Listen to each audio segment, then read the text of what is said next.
Then start from the operon concept. Operon concept Jacob Monod और E coli जीवाणु में प्रयोग किया था। प्रोकैरियोट्स के लिए मान्य होता है। ऑपेरन कॉन्सेप्ट होता है वो प्रोकैरियोट्स जीवाणु होते हैं उनके लिए मान्य होता है। अनुलेखन के स्तर पर इसका नियमन होता है। अपन प्रोकैरियोट्स में जो नियमन पढ़ते हैं वो अनुलेखन के स्तर पर पढ़ते हैं।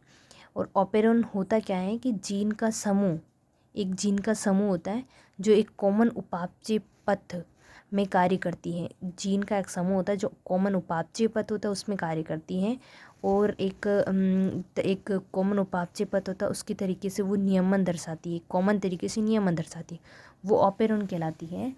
एंड इसका एग्जाम्पल ऑपेरॉन कॉन्सेप्ट होता है, उसका एग्जाम्पल होता है मैनली लैक ऑपेरॉन्स पढ़ते हैं अपन। इसमें ट्रैप ऑपेरॉन्स भी होता है और आर्क ऑपेरॉन्स वगैरह होते हैं, लेकिन अपन खासली इसमें मोस्टली अपन पढ़ते हैं लैक ऑपेरॉन। देन लेक का मीन्स होता है लैक्टोज। इसमें अपन पढ़ते हैं एक तो प्रोमोटर्स होते हैं, इनहिबिटर्स होती हैं एंड ऑपरेटर्स भी होते हैं, इसमें जीन्स होते हैं। देन 3 होती हैं, लैक जेड होता है, लैक वाई होता है और लैक ए होता है। लैक जेड, लैक वाई और लैक ए। लैक जेड होता है, लैक वाई होता है, लैक ए होता है। ये 3 संरचनात्मक जीन होती हैं लैक ऑपेरॉन में। 3 संरचनात्मक जीन होती हैं, एक इसको बोलते हैं रेगुलेटर जीन होती है, ऑपरेटर्स होती हैं और ये प्रोमोटर्स होती हैं। यह ऑपरेटर होती है जहाँ के यहाँ पर आके आरएनए पॉलीमरेज जुड़ता है, और ये रेगुलेटर जीन होती है जो नियमन करती है। और 3 संरचनात्मक जीन होती है जिसमें एक तो लेक जेड होता है, लैक जेड होता है जिसको बीटा ग्लैक्टोसाइडेज बोलते हैं, और लैक्टोज का जो लैक्टोज का जल अपघटन करती है। लेक वाई होता है परमीएज, लैक्टोज को कोशिका में प्रवेश करवाती है, लैक्टोज को कोशिका में प्रवेश करवाती है जो परमीज होती है वो। और लेक ए होती है, वो होती है ट्रांस एसिटाइलेज, विषाक्त उत्पाद होता है तो उसका निष्कासन करती है। लैक ए होती है, ट्रांस एसिटाइलेज होती हैं वो। और तीनों संरचनात्मक जीन होती है वो लैक्टोज के उपापचय में कार्यरत होती है। ये लैक्टोज के उपापचय में कार्यरत होती है जो तीनों संरचनात्मक जीन होती है वो। इसमें अपन केस फर्स्ट लेते हैं, जैसे अगर लैक्टोज प्रेजेंट है, अगर लैक्टोज प्रेजेंट होगा तो इसमें क्या होगा कि जो ये रेगुलेटर जीन होगी, ये रेगुलेटरी जीन होगी, वो नियामक जीन जिसको बोलते हैं, वो एक रिप्रेशर प्रोटीन की, एक रिप्रेशर प्रोटीन का निर्माण करती हैं।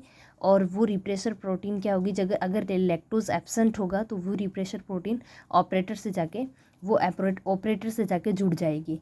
तो आरएनए पॉलीमरेज आएगा, वो आरएनए पॉलीमरेज इस ऑपरेटर जीन से नहीं जुड़ पाएगा क्योंकि उससे पहले रिप्रेशर प्रोटीन है वो जाके ऑपरेटर से जुड़ जाती हैं।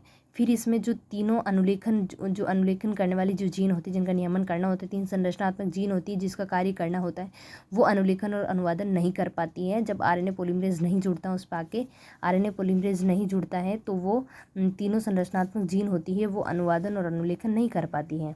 जो रेगुलेटरी जीन है एक रिप्रेशर प्रोटीन का निर्माण करती हैं और एक प्रेरक की अनुपस्थिति में रिप्रेशर प्रोटीन का निर्माण करती है, और ये एक प्रेरक की अनुपस्थिति में रिप्रेशर प्रोटीन ऑपरेटर से जुड़ जाता है, रिप्रेशर प्रोटीन से जुड़ जाता है। और अगेन अपन देखते हैं आगे कि इसमें जो ये अतः ये जो आरएनए पॉलीमरेज है वो प्रमोटर से नहीं जुड़ पाती है। आरएनए पॉलीमरेज जब जो रिप्रेशर प्रोटीन है वो जाके जुड़ जाएगी तो आरएनए पॉलीमरेज प्रमोटर से नहीं जुड़ पाती है और संरचनात्मक जीन्स की अभिव्यक्ति भी नहीं होती है। फिर ये इसलिए इसको ये नेगेटिव कंट्रोल कहते हैं, इसलिए इसको नेगेटिव कंट्रोल बोलेंगे। देन केस सेकंड की बात करें तो ये प्रेरक होता है जब प्रेजेंट हो, कौन, लैक्टोज, जिसको इंड्यूसर बोलते हैं, जिसको लैक ऑपेरॉन इसी के नाम पे पड़ा है।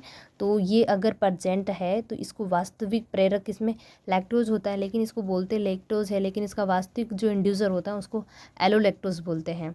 देन इसमें क्या होगा फिर, अगर लैक्टोज प्रेजेंट है और ये रेगुलेटरी जीन है, रेगुलेटरी जीन क्या करेगी, रिप्रेशर प्रोटीन का निर्माण करेगी, और रिप्रेशर प्रोटीन का निर्माण हुआ और फिर लैक्टोज प्रेजेंट है तो वो लैक्टोज वो रिप्रेशर प्रोटीन से आके जुड़ जाएगी, यानी दमनकारी प्रोटीन।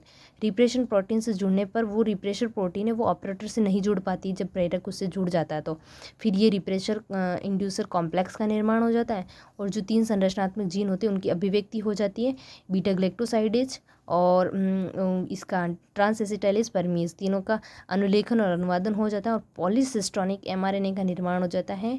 पॉलीसिस्टोनिक एमआरएनए मतलब एक ऐसा एमआरएनए है जो एक से अधिक जीन्स से निर्मित होता है और एक से अधिक प्रोटीन का निर्माण करता है, क्योंकि इसमें बहुत 3 जीन है, एक से अधिक जीन है और एक से अधिक ही प्रोटीन का निर्माण करती है, इसलिए इसको पॉलीसिस्टोनिक एमआरएनए बोलते हैं।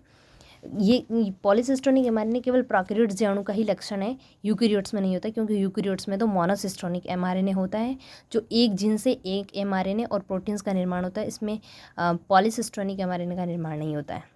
तो ये ही थ्योरी यहाँ लिखी हुई है कि एक जो रेगुलेटर जीन्स है वो रिप्रेशर प्रोटीन का निर्माण करती हैं और जो इंड्यूसर है वो इस रिप्रेशर प्रोटीन के साथ संकुल बनाता है और इस कारण जो दमनकारी प्रोटीन है वो ऑपरेटर पर नहीं जुड़ता, अतः आरएनए पॉलीमरेज प्रोमोटर पर जुड़ती हैं और तीनों संरचनात्मक जीन की अभिव्यक्ति होती है। ये पॉजिटिव कंट्रोल कहते हैं, क्योंकि इसको पॉजिटिव कंट्रोल इसलिए बोले क्योंकि इसमें जो रेगुलेटरी जो रिप्रेशर प्रोटीन का निर्माण होगा वो ऑपरेटर से नहीं जुड़ पाता और लैक्टोज जुड़ जाता है और जीन की अभिव्यक्ति हो जाती है, इसलिए इसको पॉजिटिव कंट्रोल बोलते हैं। एक लेक ऑपेरॉन एक इंड्यूसिबल ऑपेरॉन यानी प्रेरक प्रचालक का उदाहरण है। और आई जीन्स को अपूर्ण नियामक जीन्स यह इस कहते हैं और यह हमेशा अभिव्यक्त होती है, इस कारण इन्हें कॉन्स्टिट्यूटिव जीन्स भी कहते हैं या हाउस कीपिंग जीन्स भी बोलते हैं। Okay, thank you so much.